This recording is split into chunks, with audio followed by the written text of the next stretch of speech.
가장 궁금한 건 사람들이 도대체 수박이 뭘까? 예. 특히 젊은 친구들은. 예. 근데 이제 나이 든 우리들 같은 사람들은 수박이라는 건 잘 몰라도 사쿠라는 알잖아요. 예.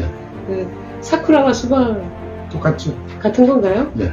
그 이제 우리 세대, 특히 이제 사쿠라라는 말은 60년대에 성행했어요. 60년대 이제 그 소위 박정희가 군복을 벗고 첫 선거가 1963년에 네.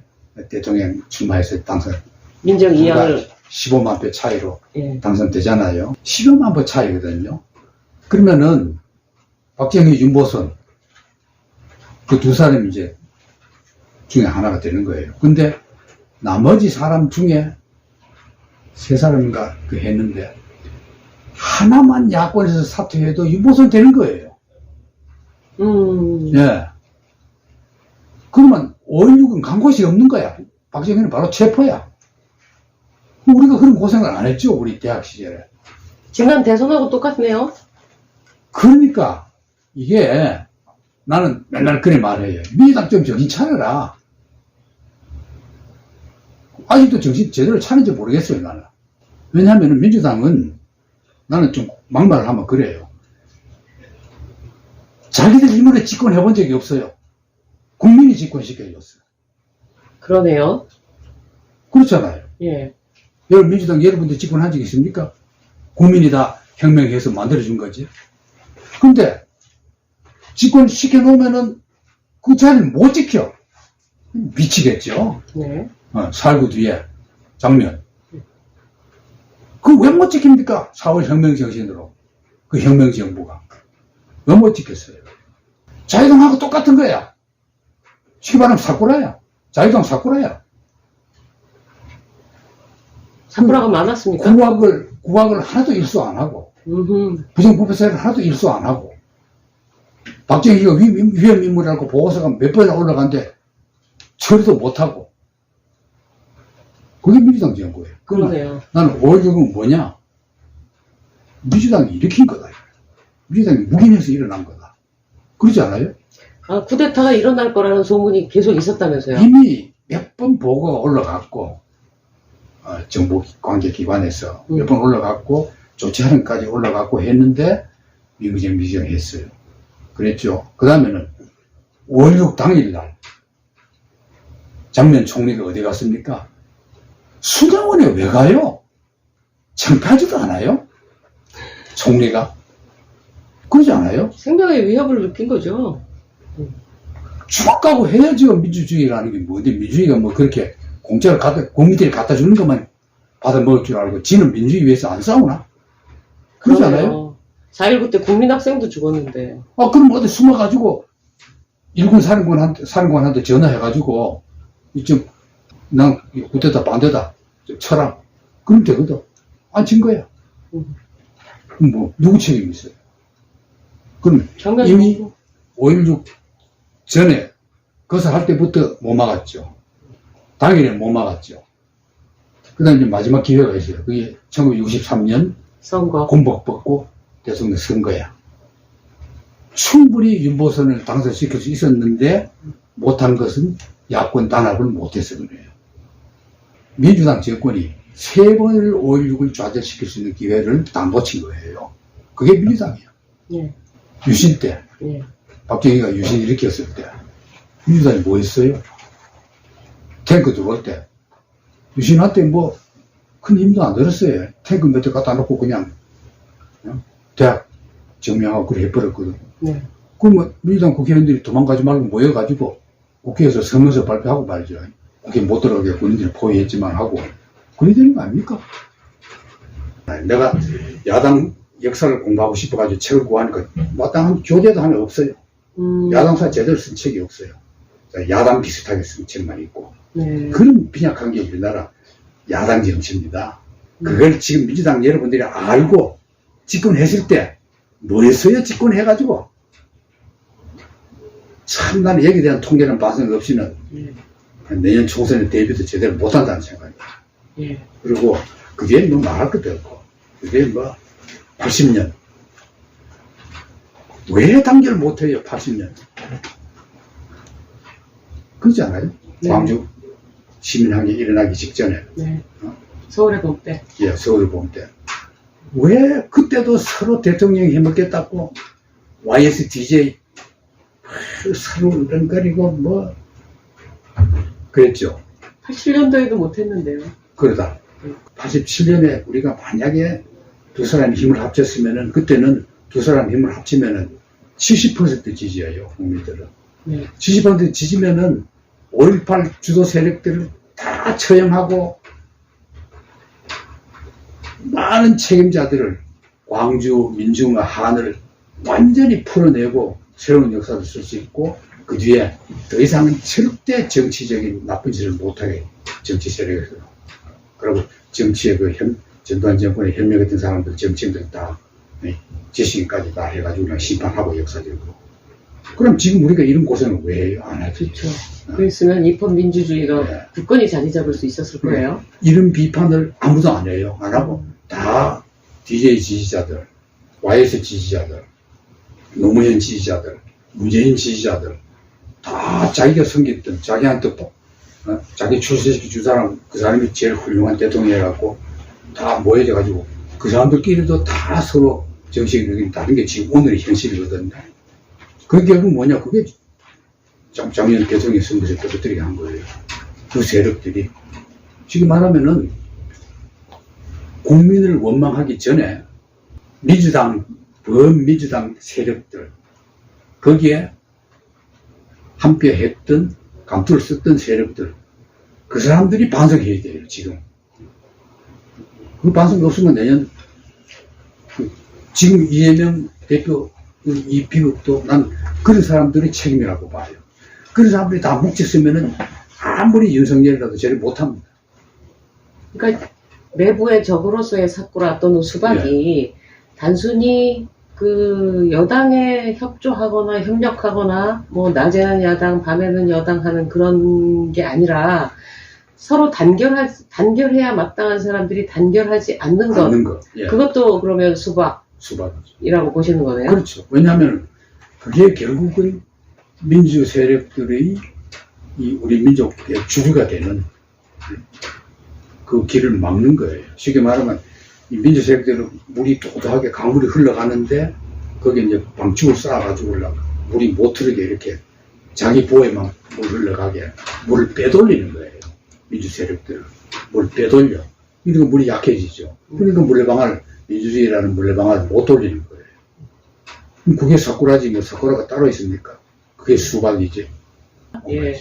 그리고 이제 앞전 선거에서 안철수가 그 사퇴를 하면서 단일화 하고 그러면 위기감을 느끼고 좀 이쪽도 단일화 할 수 있었던 거 아니냐. 그럼 정의당 후보가 어차피 안 되는 건 본인도 잘 아는데 총선에서 이 자기네들의 정치 세력의 그 기반을 넓혀가고 대선에서는 좀 단일화를 해줬으면 좋았지 않았겠느냐 뭐 이러면서 지금 거의 적대감을 표시하는 사람들도 있어요. 제 주변에는. 그러면 저희가 지금 현재 정의당을 어떻게 볼 것인가? 지금 진보 세력들도 우리 역사를 쭉 보고 어떻게 하는 게 우리 민족의 이익에 도움이 되느냐. 네. 그걸 난 크게 봐줬으면 좋겠어요. 그 기로가 이제 내년 총선이거든요.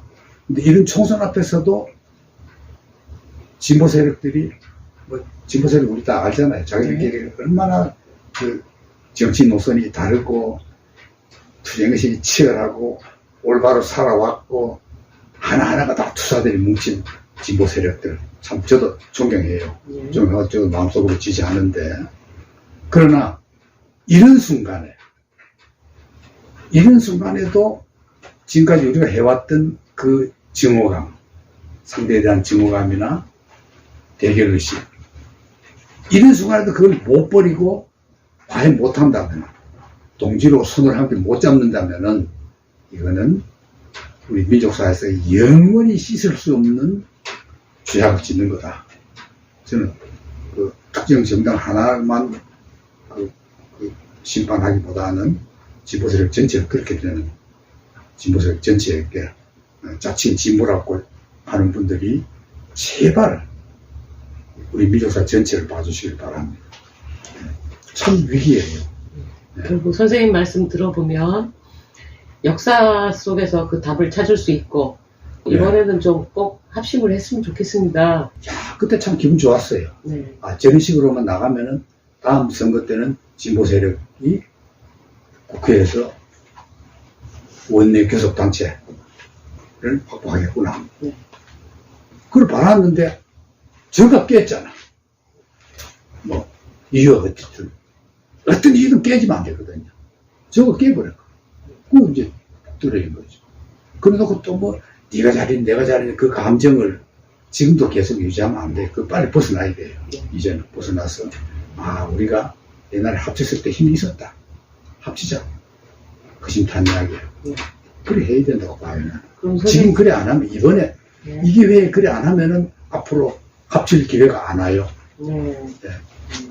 그럼 선생님은 요즘 그 민주당 내에 이 내분 과정에서 소위 이제 그 가표를 한 사람들, 민주당의 내부의 적임이 다음번 선거에서 꼭 떨어뜨리거나 공천을 하면 안 된다 이런 주장들도 하는데, 저는 그걸 당 대표들은 굉장히 정치적이어야 됩니다. 네. 그런 말 하면 안 돼요. 당원들이 하죠. 당원들은 하는 건 괜찮은데, 네. 당원들이나 지지자들이나 일반 시민단체나 사회운동하는 분들은 그런 말 해도 되는데, 당 대표들은 그 포용력을 가져야 됩니다. 포용력을 가지고 다 이렇게 끌어안는 자세를 보여주고, 그러고 정말로 그 민주당에서 도저히 안 되겠다는 분들은 나중에 공천심사위원회를 잘 만들어서 거기서 떠들이든가 그래 하면 되지. 뭐 죽일 힘도 없으면서 나 너 죽일 거야. 나 너 죽일 거야. 그게 무슨 정치인이에요. 네. 정치인 자격이 없어요. 말 먼저 하는 거야. 실천을 먼저 해야 돼요. 실천까지 말을 하면 안 돼요. 또 말할 필요도 없어요. 그냥 죽이면 죽여버리면 되지. 죽겠다 그러고 죽지도 못하면서. 난 참 민주당이 지금부터 굉장히 정신 차려야 되는 그런 단계라는 거고, 그 다음에 앞으로 이제 어떤 환란이 또 닥칠지도 몰라요. 윤석열 정권은 어쨌거나 그 당대표 이재명을 막 상처를 주거나 민주당을 그냥 아작내고 수박들 힘을 길러줘가지고 막 길을 살리고 모든 보수 언론들이 막 칭찬해주고 그 사람들을 얼마나 훌륭한 정신인가를 막 부상시켜주고 당선시켜주고 이럴 거거든요. 근데 그런 걸 대비해서 정말로 참 교묘하게 여우처럼 늑대처럼 뱀처럼 지혜롭게 잘 대응해야 된다고 봐요. 그러면 선생님께서 요즘 젊은 친구들은 관심을 가질 여력도 별로 없어 보여요. 먹고 사는 게 워낙 힘드니까. 그래서 그런 친구들이 자신의 인생을 좀 더 삶의 질을 높이기 위해서라도 왜 진보를 택해야 하는지 그 얘기만 한 말씀 더 하시면 좋겠습니다. 그 참 질문 잘 해주셨어요.